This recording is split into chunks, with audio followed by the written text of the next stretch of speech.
కవిత MLC కవిత మాజీ ముఖ్యమంత్రి కేసీఆర్ కూతురు నిజామాబాద్ మాజీ ఎంపీ కవితను సిబిఐ ఇప్పటి వరకు సాక్షిగా మాత్రమే విచారణకు పిలిచింది.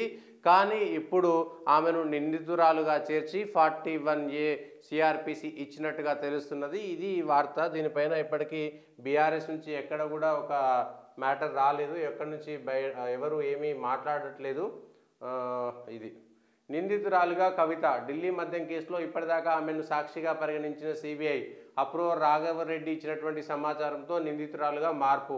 41A నిబంధన కింద తాజా నోటీసు. 26న విచారణకు హాజరు కావాలని సిబిఐ. ఇదే కేసులో త్వరలో ఢిల్లీ సీఎం కేజ్రీవాల్ను అరెస్ట్ చేసే అవకాశం. అదే సమయంలో కవిత అరెస్టు కూడా. బీఆర్ఎస్ పట్ల బీజేపీ వైఖరి మారిన దృష్ట్యానే పరిణామాలు. ఈ వార్తలో పైనే చెప్పారు, అప్రూవర్గా మారిన రాఘవరెడ్డి ఇచ్చిన సమాచారంతో నిందితురాలుగా మార్పు అని. మళ్ళీ ఆయన అప్రూవర్గా మారిపోయిన సమాచారం ఇవ్వకపోతే బీఆర్ఎస్ పట్ల బీజేపీ వైఖరి మారింది ఏమున్నది? అసెంబ్లీ ఎన్నికల్లో కలిసి పోటీ చేయలేదు, ఇప్పుడు కలిసి పోటీ చేయలేదు. బీజేపీ బీఆర్ఎస్ ఎప్పుడు కలిసి పోటీ చేయలేదు. సో వాళ్ళ వైఖరి మారేటువంటి అవకాశమే ఉంటుంది, వైఖరి మారాల్సినటువంటి అవసరం ఉన్నది. కాంగ్రెస్తో పొత్తు కురుచుకోవద్దని బెదిరించడానికే కేజ్రీవాల్ అరెస్టుకు చర్యలు. మా పొత్తును చూసి బీజేపీ వెనక్కిపోతుంది. అరెస్ట్ చేసినా పొత్తు ఆగదు ఆమ్ ఆద్మీ.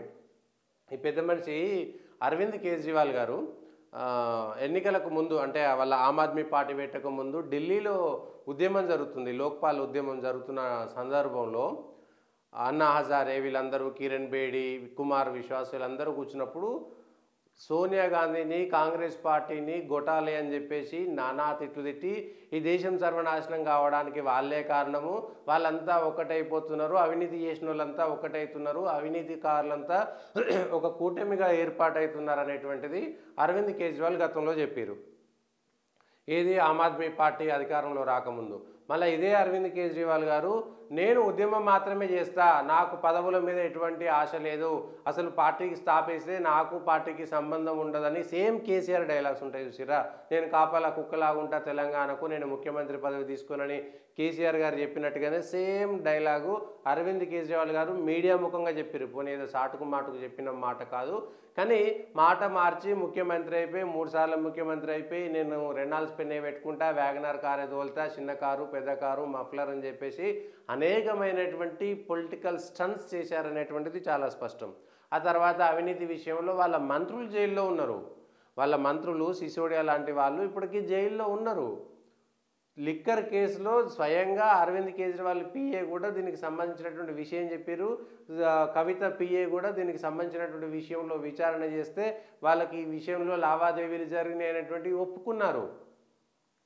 దీన్ని రాజకీయంగా వాడుకోవాలనుకున్నారా? సేమ్ ఇదే విషయాన్ని జార్ఖండ్ సీఎం హేమంత్ సోరెన్కు కూడా ఇస్తే, నోటీసులు ఇస్తే వెనక్కి పోయి ముందుకు పోయి నేను రాను అని చెబితే తప్పనిసరి పరిస్థితుల్లో అరెస్ట్ కావాల్సి వచ్చింది. దాన్ని రాజకీయంగా సింపతి కోసం అవినీతి చేసిన తర్వాత అరెస్ట్ అయ్యేటప్పుడు దాన్ని రాజకీయంగా వాడుకోవాలని చూడడము. ఆమ్ ఆద్మీ పార్టీకి సంబంధించినటువంటి దాంట్లో వీళ్ళు ఒక మాట మాట్లాడారు. దీనికి సంబంధించి కూడా నిందితురాలుగా కవిత, ఆమ్ ఆద్మీ పార్టీ మమ్మల్ని చేస్తున్నారు, ఆమ్ ఆద్మీ పార్టీని కావాలని చేస్తున్నారు అనేటువంటి ఒక పొత్తు చేస్తున్నారు. ఆమ్ ఆద్మీని చేయాలంటే 2014 తర్వాత అధికారంలో ఉన్నటువంటి నరేంద్ర మోడీ మొదటి నుంచే చేయొచ్చు కదా.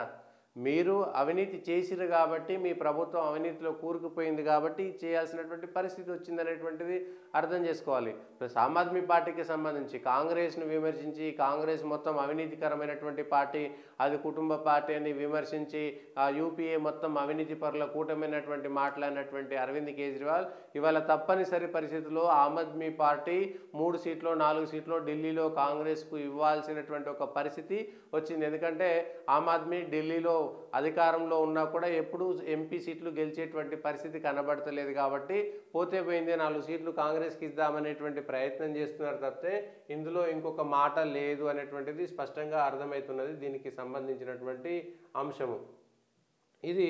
ఇదే అంశం పైన ఇంకొకటి, రెండోది లిక్కర్ స్కామ్లో నిందితురాలుగా కవిత విచారణే కాదు, కవిత 26న లేదా 28న అరెస్ట్ అవుతారు అనేటువంటిది స్పష్టంగా ఉంది. అరవింద్ కేజ్రీవాల్, కవిత ఇద్దరికి సంబంధించి సుకేష్ చంద్రశేఖరన్ కానీ లేదంటే మాగుంట ఇచ్చినటువంటి వాంగ్మూలం ప్రకారము, వాంగ్మూలం అంటారా దానికి సంబంధించిన అప్రూవర్గా ఇచ్చినటువంటి దాని ప్రకారము సమాచారం మేరకు వీళ్ళిద్దరూ అరెస్టు కావడం అనేటువంటిది తథ్యం. అది ఎప్పుడైనా కావచ్చు అనేటువంటిది తెలుస్తున్నది. సో దీనికి సంబంధించి ఇప్పటికే బీఆర్ఎస్ పార్టీ దీనిపైన కాంగ్రెస్ కూడా విచిత్రమైనటువంటి వాదన చేస్తుంది. కవితను అరెస్ట్ చేయకపోతే కవితను ఎందుకు అరెస్ట్ చేయలేదంటారు. అరెస్ట్ చేస్తామంటే ఎన్నికల ముందు అరెస్ట్ చేస్తారు కావాలని అంటారు. సేమ్ జార్ఖండ్లో కూడా అదే జరిగింది కదా. జార్ఖండ్ ముఖ్యమంత్రి కూడా 5-6 సార్లు చేస్తే దాని పద్ధతి ప్రకారం ప్రొసీజర్ ప్రకారం వెళ్ళిరు. అక్కడ వెళ్ళి మాట్లాడి దానికి సంబంధించినటువంటి అంశమే చెప్పారు. ఇప్పుడు అదే జరుగుతున్నది కదా. సేమ్ అరవింద్ కేజ్రీవాల్ కూడా 5-6 సార్లు ఆయన డినై చేసిరు. ఇప్పుడు కంపల్సరీ అరెస్ట్ అవుతారు. అది సాధారణంగా అందరూ చూసిన వాళ్ళకి తెలుస్తుంది. కవితకు సంబంధించినటువంటి అంశంలో ఏ ఆధారాలు లేకుండా అరెస్ట్ చేస్తే మళ్ళీ కేసులు పోయి కోర్టులకు పోయి మళ్ళీ దాన్ని సింపతి క్రియేట్ చేస్తారు కదా. ఆధారాలని లభించిన తర్వాత పద్ధతి ప్రకారం అరెస్ట్ చేస్తారు.